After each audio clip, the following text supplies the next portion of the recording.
Со торта и музика, но и многу пријатели на децата со посебни потреби од Берово, денеска се прослави 10-тиот роден ден на Беровскиот дневен центар за лица со посебни потреби. Јубилеот е доволна причина овие деца да се пресреќни.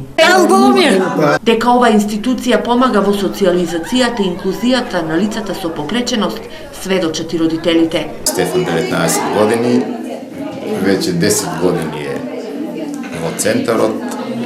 Задоволството е големо и за нас и за родителите. Јас сум многу задоволна. Многу ми е така пријатно, родителите ми сместени тука. Дневниот центар го посетуваат 12 лица со попреченост од Берово и Пехчево, а приказната на Беровскиот дневен центар започнала со поддршка на Министерството за труд и социјала, UNDP, УНИЦЕФ и многу донатори. Сакам да изразам посебна благодарност до вработените затоа што посветено и внимателно работат со дечињата сите 10 години.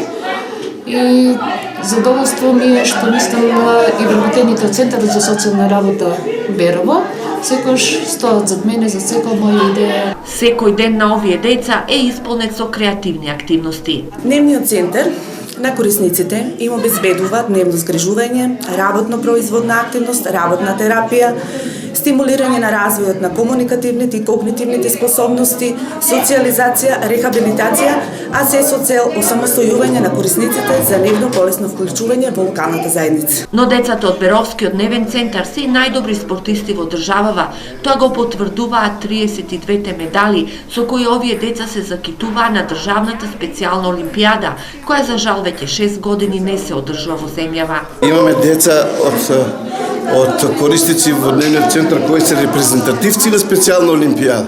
Освоени имаме околу 32 медали, така да секогаш нашиот дневен центар е на прво место во активностите кои се одржуваше со специјална олимпијада. Децата од дневниот центар сепак не се откажуваат ниту од спортот, ниту од креативните рачни изработки. Со нетрпение го очекуваат сајмот, каде ќе можат да ги изложат своите изработки, но и се надеваат дека специјалната олимпијада ќе се врати во Македонија, за да можат повторно да бидат најдобри спортисти и репрезентативци.